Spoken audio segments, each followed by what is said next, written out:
Alright everybody, welcome back to In the Green Room. It's lucky number 13, our episode. It's unlucky for some, and I'm talking about these two blokes right here. We've got Dave Puchert and Filthy Phil Ryan as our guests today. How are you guys?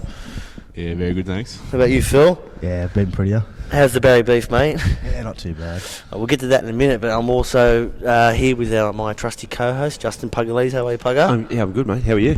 Yeah, pretty good, mate. The weather's taken a turn recently. It's cold than a witch's tit out there. These boys will know about it, training out there tonight. How was your Saturday?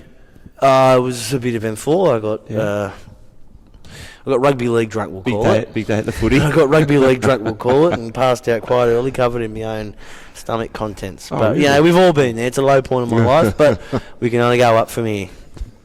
I guess we can. So, boys, we played against Hamilton down here on the weekend. I think the coronavirus scares kept a few people away, but we still had a pretty healthy crowd. Was it good to play out there in front of everyone?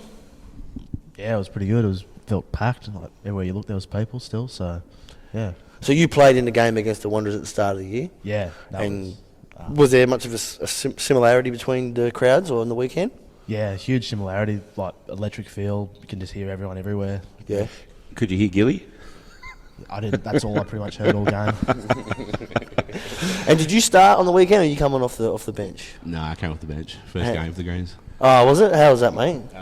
Yeah, unreal to run on for the Greens. Finally put on that Greens jersey after 2 years of pre-seasons. Yeah, that's pretty good. Yeah. So what I said before about the lucky number 13, but unlucky for some, these two blokes, we train on a Monday and a Wednesday night, and we record the episodes either on a Wednesday night or early on a Thursday afternoon. I said, Phil, can you come in on Thursday afternoon about 4:30? He says, I can't. I've got root canal on my tooth. And why is that, boys? Oh, Gilly came to training one day with a great tackling drill, defence drill, and On Monday night? Monday night, and me and Dave was running the ball, and I went to tackle him, and I decided to put my head in front of his head, and my teeth came off second best. So a bit of your tooth go in his head? Yeah. Yeah, there's teeth marks in my head where it split my forehead open. Well, we were talking about Nolo the week before. Yeah, that's what right, happened to the infection. Nolan. You used to talk about it before, whether or not you should get a rabies shot. I think you should. Phil is a bit of a mongrel dog. I'll definitely get a rabies shot. Mate, I was talking to Nolan about his tooth last week, and he said he was close to going blind Because of the infection. Poison. Yeah, the infection. You hear and that, stuff. Dave? My eyes are already that close already. A few more of them will go blind anyway. So how was it, Phil? You, how many teeth did you lose? Oh, I didn't lose any yet. Just they put it back in. It was hanging out though, so none yet. But I know the root canal guy didn't seem too stoked about it. A bit of a welcome to first grade, I suppose. Yeah. Bang, here's your teeth going missing at training. So which one was it? The front? Front right side. Yeah, my right side. So and you've already got one. Buddy, only worst thing was the other one's a fake, and fucking Dave only knocked out me fucking only real one left in the front teeth. That's it, eh? So how was it after? He's like, bang, blood, shit, I'm going to hospital. Instantly knew that something bad had happened. Looked at Phil and went, "You're right," and he just opens his mouth. The big gnarly tooth sticking out and just blood everywhere. And what, you were bleeding out the head as well? Yeah, there's just blood trickling down my nose. And was that kid play on, or the drill was over, boys? Drill was over. The drill was over. Wow. I'll have to... There's a photo of it, isn't there? Yeah, there is a photo of the of thing. it, yeah. We'll put it up. All smiles. It was all smiles when the photo was taken. So just about your playing career, Phil. So this is your first year in first grade? Yeah. And so what was your ascent to first grade like? Did you rise through the grades and play a lot of second grade and go up, or were you one of these guys who just went like Colts, seconds, like Colts, thirds, and then straight into the deep end? No, I had a whole season in seconds, pretty much. So 2 years of Colts and then a bit of thirds and then seconds and come up through 4 years, been here. Oh, yeah. So that Corona season that fucked up. Yeah. Kind of put everything a little bit back, but Yeah. Apart from that, no, it's been great. So quite a nice gradual build in the first grade. Yeah, got to actually get the speed of things, like instead of just deep end straight up. Kind of come off the bench a couple of times on the first grade and stuff, instead of just getting thrown deep end at the start of the game or something. Do you think that gradual raise rise through the grades was beneficial to your football? Oh, definitely. I probably would have got flogged in a lot more scrums, I think. Yeah. Probably folded by a lot more people. Yeah. How do you find the scrums now when you're in first grade against these bigger sides? Not too bad now. Like with Steve Barretto coaching us, just getting us to get low and stuff, and like people like Dave and stuff helping us, like, telling us what to do more than fucking just pack scrums and bash the fuck out of each other. That's it. Steve knows what he's on about. He's been there, done that. He's coached. I think is he an Irish international or played for like one of the top Irish club teams? I think he's coached pretty much at every single level, hasn't he? Yeah, I'm pretty sure. Yeah, Pretty he knows his stuff. From from girls under 10s or under 15s or something. What he coaches now, all the way through. So he knows his stuff. So you're a junior. Colts I started, so 17. Get the mic up closer to you, man. Colts started, juniors. Yeah, so 17. 17 I started, yeah. Where were you before that? Played league before that, up at Muswellbrook, and had 1 year at Central, and then had a year off, I think, and then ran to Lockie Miller at Bar Beach Bolo, underage drinking one day, and I said to him, I want to go play union. And I was thinking about playing for Hamilton. He goes, fuck that, you're not playing for Hamilton. We have training on Tuesday, just over here at Empire. Come to training, I'll give you a message. And sure enough, he gave me a message and turned up to training and haven't turned back since. Now you're playing the dizzying heights of first grade. So did you know Lockie? I only knew Lockie from mates of mates and briefly only get on the piss and chatting to him, but that was about it. Yeah, right, okay. And how did you come? You're from Port. I came to Newcastle. I was playing in Sydney. Yep. And I was just sick of the big smoke. What club in Sydney? Last club I played for was at Randwick. Yep. And then Just didn't like it. Just didn't like the pace of it. I hated every second of it. Yeah. It was just shocking. Not for me. From Port Macquarie. Yeah, of course. Polar Yeah. opposites. But yeah, a few of the Port boys had played for the Greens back in the day. Chris Geary and Peter Sales. Yep. And I said if I'd ever go to a Newcastle club, I'd be going to the Greens. That's good. So yeah, Gilly got a hold of me and away I went. So you were coming down here to play for the Greens because, like, everyone should know that Puchert's in the Wildfire thing. Were you coming here to play for the Greens, or was it a Wildfire thing that brought you to the Greens? I didn't know about the Wildfires. This one, no? The Greens. Oh, really? Yeah. And then the Greens started. Then the Wildfires started after. Yeah, you the Wildfires signed started up to the Greens. Initially, just going to do a few games and go to Argentina at the end of the year, which would have been unbloody real. Yeah, bloody oath. We would have ripped them dead. But yeah, that got canned because of COVID. Clubcom got canned because of COVID. So yeah, just ended up doing the Wildfires, playing in the Shoot Shield again. Yeah. I think they're having a reunion on the 7th of August against Singleton here, the Argentinian tourist side that went 10 years ago. Early 2011 they went. Yeah, okay. So Jade Roach said they might get together. So you blokes might not know, but they actually took a touring team to Argentina in 2011 from the Greens. And it hasn't happened since, as much as I've tried to get it going by telling other people to organise it. It hasn't happened. So if someone out there wants to grab the ball and run with it and take us overseas, it might not be for 5 more years. Who knows how this bat disease is going, but get your shot. Let's get going. Let's go. Japan somewhere. Yeah, Japan would be great. That'd be good. Imagine us in Japan. So you mentioned before, Dave, it was your first game for the Greens, running out in a green jersey. Did that feel? What was that? What did that feel like after 2 years, like you said, as pre-seasons? It felt unreal. It was a little bit unexpected when Jamie told me to run on. It was a bit early, so I wasn't quite all mentally prepped. Not that I really ever am.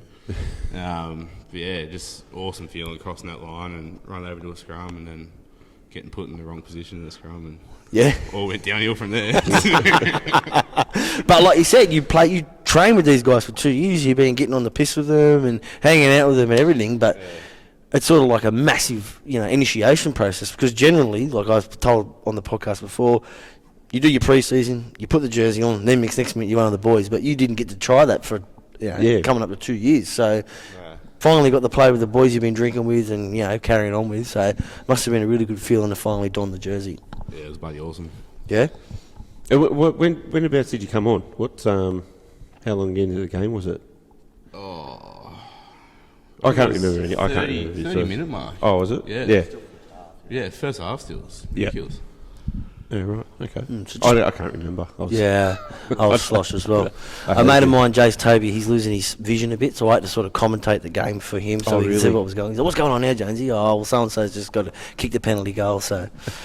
And it sucked, but we had an undefeated season in first grade leading up to the weekend, and we got beaten by Hamilton by 1 point. There was a few penalty tries in the game too, which was a bit... Penalty tries? Yeah, there was were there? two penalty tries. 2 penalty tries. Yeah, there was one in the second half down there in the Norris corner scrum, which I thought was a bit... Yeah. 2 in a game's a bit much. Two in a game's a bit much, I thought, yes. And we had 2 yellows. Yeah. So I think the boys, he's did pretty well for 2 yellows, 2 penalty tries. To only go down by 1 point in the last 10 seconds. When I was watching the game, we got 2 yellows and they were in defence and they were in our own sort of red zone. Repeat infringements and an offside. Yep. But that's because we're such a young side and we're so keen and eager to get up off the line and tackle. It's very hard as a coach, because I have coached before. How do you tell your team, stop being so keen, stop getting up off the line, stop trying to beat them in defence?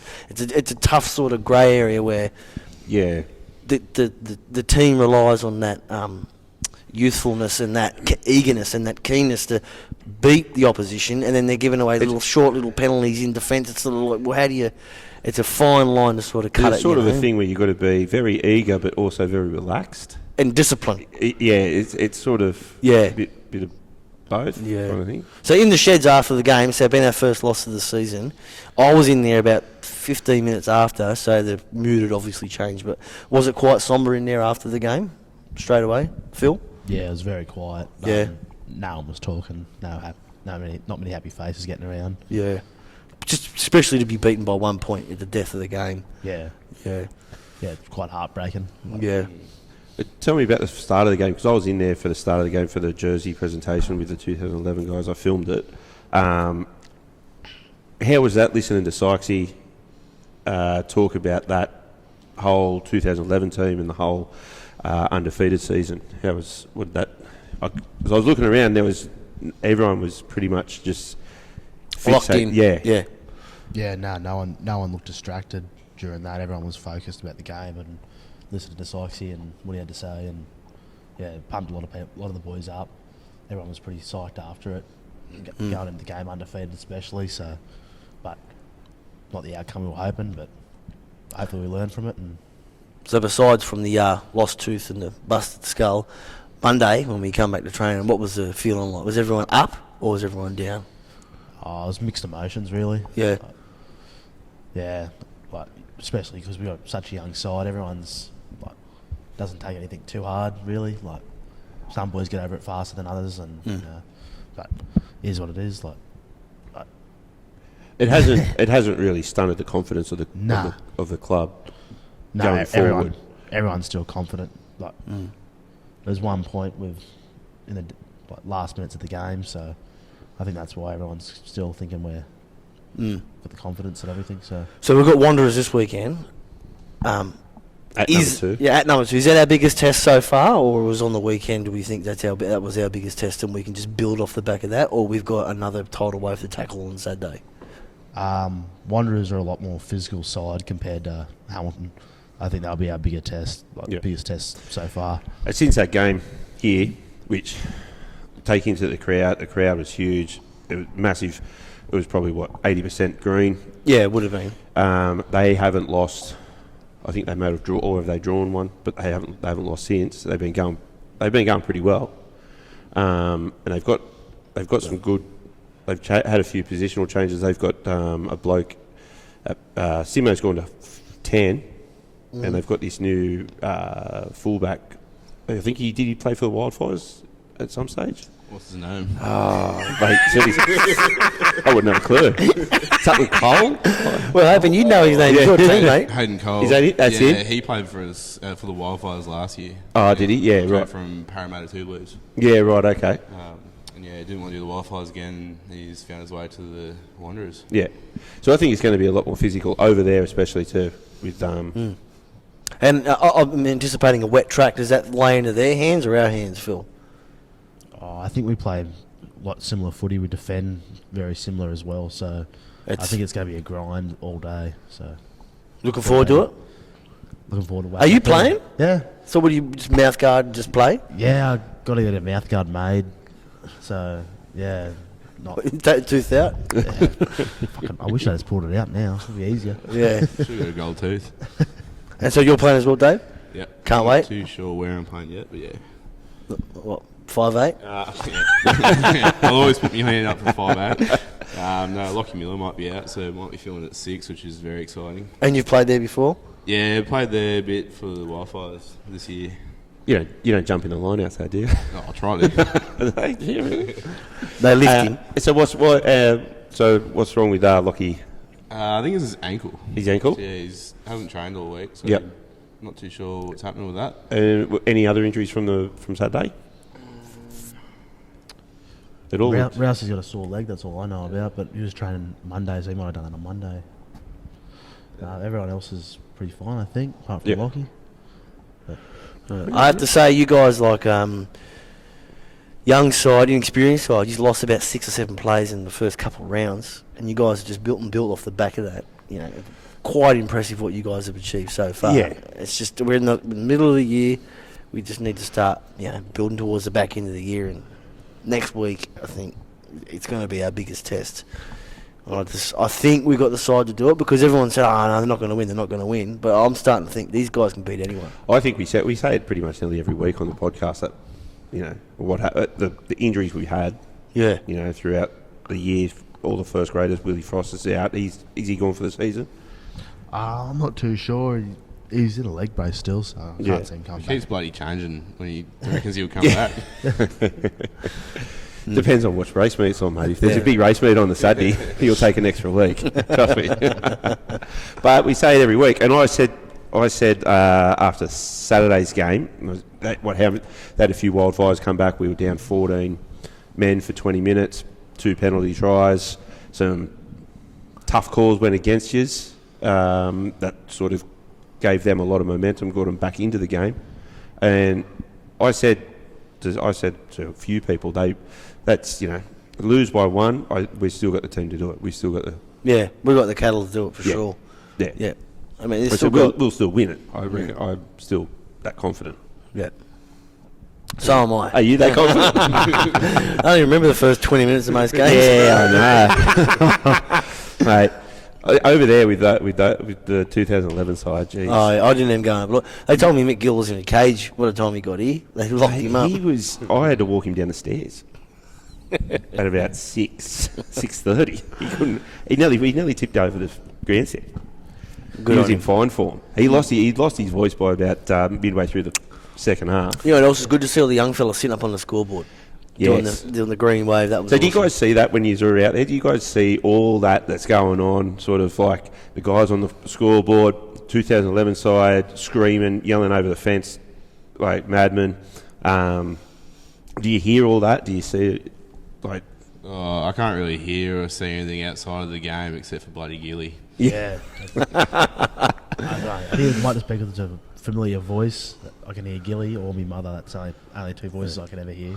Yeah, my missus was notoriously late, so I'd always be looking for her. Like, she's fucking late again. Where is she? She's always sitting over there. She's late again.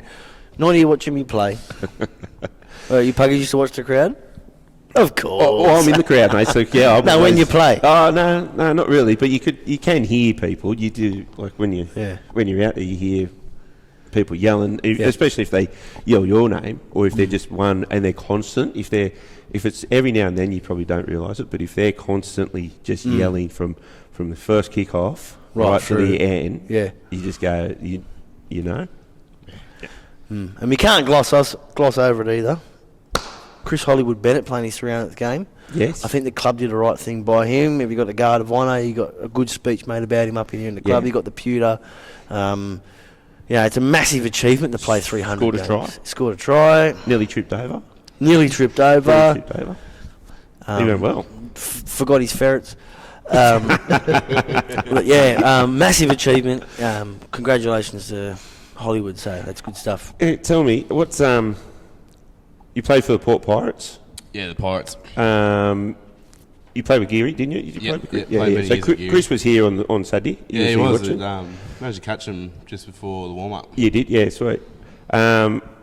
Is there any similarities between the two sides, Port and Merewether? And Oh, I don't know about recent years because there's a big turnover of players with the Pirates this year. A lot of the old heads like Geary and that are starting to retire. And well, he's going around again, he said. yeah, he keeps saying that. He has to leave his gear for playing in the clubhouse on a Thursday night. So he has to sneak out on a Saturday, tell the missus that he's going to go do some stuff, go play, and then quickly run back. And he just leaves his gear in the sheds. Luckily, she doesn't listen to this. I've been there. I told my missus I was running water. Was taking me. What's that bag? Oh, it's just stuff for footy. Yeah. Boots and everything. I was just doing. I played against Port Pirates when Peter Besling was playing there. Oh, big Bezo. That's years ago now. I'm Well, showing my you age. played for Sawtell, did you? Nah, it's Coffs. Coffs. Coffs rugby. Yeah. So would you play against? Is that the same? yeah, Port Pirates, but this is It was years Hammers? ago. Same comp. No, this is Coffs rugby. This is years and yeah, years ago. Yeah, but they're in the same comp. Yeah. Same Yeah, comp, same yeah. comp. But this, last time I played there was Mid-North Coast. Mid North Coast. Yeah. last time I played there was 2009. Yeah, right. Yeah, we won a premiership that year. No, 2010 I played there. Did you? Yeah, You win a premiership. yeah, Yeah, right. legend. I'm a bit of a legend in Sawtell as well. Different reasons. Different reasons. Different reasons. Yeah. But is it the culture the same? Is it the sort of any? Yeah, that's where I really found my love of club rugby and the Pirates. Just getting around your mates and having a beer after footy. Yeah. And yeah, like the club culture was a lot similar. Like it was a strong club rugby feeling. Just getting around the boys Yeah. Yeah. and having fun. Well, that's it. Getting around it. That's it. Why we do it. That's our culture. That's how we know. We know our re-roll here. One in, all in. All right. Now, 3 players. Each of you get to choose 3 players. Me and Jonesy are on the 4 of us going on an end of season trip. Get to choose 3 Pugger players. and I are chaperones on your end of season trip. You get Yes, 3 yeah. current or We're past looking after players. everyone, making sure everyone's tucked into bed at nice and We're pouring the 9:30. drinks. Yeah. You making go, sure. Phil. Who's your 3? 3 I'd take with me. 3 you take with you, past or present. Nick Ball would have to be one of them because he's one of the fucking funniest drunks. Who's that? Nick Ball, Yeah. Oh yeah, Nicholas Ball. Bathurst boy. I've never seen someone ask for so many photos with Knights players. Go again. Fuck, this is tough. Nick Ball, I'd probably go. Oh, God. Clancy Lantridge, maybe, just because he's fucking a cracker. Yeah, he's got a mention before already. In all states. Yeah. Last one. Probably Flynn Atkinson because he's always got durries on him. Yeah. What about you, Dave? 3. You probably only know 3. I know all the boys. I go Lachlan Miller, Yep. Rory Ryan, and Bill Dunn, so I can watch Bill Dunn yell at Lachlan and Rory. And he does, doesn't he? Yeah. You idiots! You guys are idiots! And then they just do dumber and dumber shit just to piss him off. I lived with Lockie and Rory, and Bill was always over to yell at them. Oh, you lived with them? Yeah, I used to live with them. Yeah, Yeah, right. How was that? it was wild. Clean? A lot of fun. Not so clean, but yeah, it was good fun. Who's the cleanest out of the 3 of you? Oh, I don't reckon there's. I reckon it's. it got to the point where you just didn't bother. Like, we were just having parties every week, and you might as well just leave the mess 'cause it's only going to get messier again. Yeah, that makes sense. That's a great attitude. It was just relentless. Yeah. And then you just stop flushing the toilet. You just stop washing dishes. Yeah. What's the point of flushing the toilet? He's going to get shit in it again. And my 7-year-old son says that. He goes, "What's the point, Dad? I'm just going to make it dirty again tomorrow." Fair enough, son. It was a fun time. That's right. You got to live with the boys at least once. Actually, did you have you lived with? No, I always lived with any- mum and dad's because me and my dad are like that. Like, I had 2 other brothers. So No, when you moved down here. Oh, well, nah, I've been with my missus since I lived here. Oh, so you never lived with any of the boys? No, I never lived with any of the boys. What about you? Took advantage. No, I live with my girlfriend. Woo. Yeah. Yeah, I never lived with any of the boys I played No. footy with. I heard all the Camp X-ray stories, and I'm sure if I was here in those days, I would have lived in there. Sorry, at some I point. lived with one mate who ended up coming to play later. Who? That was it, Drew Hamilton. Oh, yeah, He yeah. came and played one season with us, Yeah. but we didn't live together while we played at the same time. Yeah. I would have liked to have had a Green's house. Yeah, it would have been awesome. I hear stories about Camp X-ray. We had mates' houses back up home. It sounds like the exact same thing. Like every night, someone let themselves in, just getting on it. Yeah. It'd be awesome. Monkey's house, when Monkey and... Well, I only moved in. I don't remember Monkey's house. I only moved here in 2011. So Yeah. All I've ever done is live in rugby houses. have you? Yeah. What's a good rugby house story? Go on. You got one. Come on. It's not a good rugby house story. I might have to come back. I can beep out the names if you need me to. I'll have to have a think about it. Go on. Just say something. What happened on the? I'm drawing blanks. I think most of my brain's a bit damaged when we have rugby house party. You got a tooth in your forehead. Still can't find it. Well, you got the... has Kramer sent through the team? I got the team list for this weekend. Beautiful. So you guys know who's in the team? Because you might not be in it if I read this out.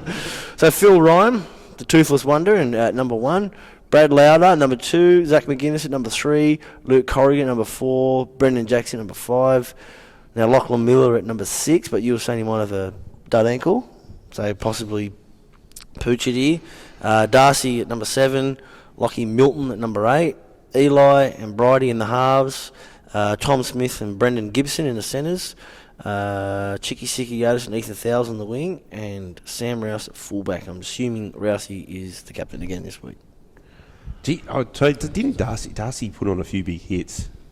Yeah, I thought Darcy did awesome. He there was one in the second half where he rocked some guy. He got up a little bit sore after it. I saw him in the sheds and I said, "How's your head?" And he goes, "Yeah, it's all right." He's one of those lawyers who's like, "Yeah, I just do it. Yeah. I just get out there." I still can't believe he's going to be a lawyer. I thought he was a lawyer. Oh, no, whatever. Yeah. He hasn't got many teeth in his forehead, I suppose. Is he a criminal lawyer? Is he going to be a defence lawyer? I don't know. All the good ones are in the commercial law space. They all have a good time. Good to have a criminal lawyer on your side. You always need one. All right, boys. Thanks so much for coming on. We really appreciate it. It's a good story that you knocked his teeth out, Puchert, with your face. It's always a good one for a laugh on the podcast. What did your missus say, Phil? She didn't say much. She just looked at me really and just went, I'm going to bed. "No, I got to take me to the dentist because he said you might need someone to drive you because you might have to get put under, or might have to, I don't know, if like that. Have a surgery, yeah. Like anaesthetics or anything. I've got to go to the hospital.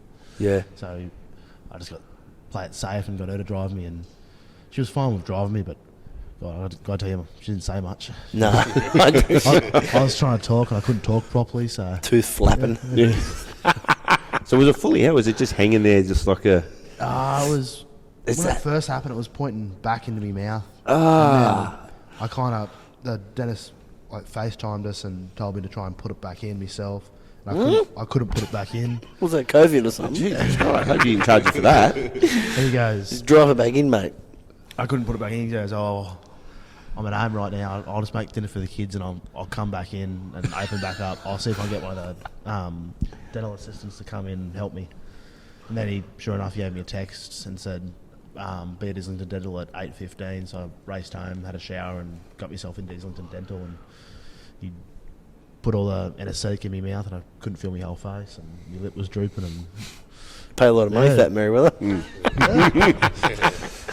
remember my rugby story. Oh, go. Here, Dave's got his rugby story. That's I remember my rugby story. It was Get that microphone up the close. first house that I moved into in Newcastle was in Merriweather, overlooking Gibbs Brothers Oval, with Sam Dart's house. Oh, yeah. Oh, yes. And we had a Hottest 100 party, and there was about 100 people in this house, and it was going off, having the best time ever. And I was pretty drunk. And, Chicks? Everywhere. Everywhere. Merriweather. It's Darty's house. It's Darty. Merriweather. Anyways, I was sitting by the pool and I was talking to Bill Dunn. Oh, that's the first mistake. I went to lean over like this, so I could lean on like the side of the concrete. Yeah. And there was a bottle there. Oh, Put my no. hand on the neck of the bottle, it shatters, and then I get a fat shard of glass go into my hand right there, about right there. Yeah, it's a big scar. Yeah, it's huge. And I pull my hand up and go to Bill. I was like, oh. And then Bill just looks pale as he goes. Pulls out this massive shard of glass, and it just starts spurting everywhere. And I go, oh no. I stand up, and there's blood like covering my shins because it's like on the ground, splashing back up. There's just so much blood. My housemate comes and just gets a hose and starts washing it away. What about me? And then, luckily, one of the girls there was a nurse, and she's like to her mate, get some paper towel, he's bleeding out pretty quick. And I'll go, nah, love. There's a bottle of Bundaberg in my room. Can you get that for me, please? So she runs out and gets the bottle of Bundy. I'll just flick the cap off and just start glugging that. Yeah. And then they finally tape it up, and someone drives me to hospital, and I'm sitting there in hospital waiting at the MARTA by myself, and then all that Bundy just hits me, and I'm just sitting there going, oh, no. I'm going to fight someone. That was, I'm pretty good on the run, but yeah, that was my first ever party in Newcastle. It was a good way to start. End up in the emergency room? Hey? End up in the emergency room Yeah. with stitches. Yes. 16 stitches. 16 stitches. So you No got- tendons? And then, luckily no tendons. That's what pretty I took good. the time with. Yeah. And then went back to work the day after. Pretty good, mate. You're tough as nails, mate. There's a hangover. Oh, yeah. And to this day, it's the first and last square that Billy Dunn's ever seen. Yeah. And that'll wrap up our episode. Today's episode was brought to you by Regional Australia Bank. Buying your home doesn't have to be as complex. I suppose they do everything. They give loans and whatever. Good on them. Get on the Regional Australia Bank. And thanks for all your support. We love your guts. What about an intro to... What a great intro to that ad, wasn't it? Oh, my God. On your boys. The front row. Here's the front row. Yeah. See you later. Thanks.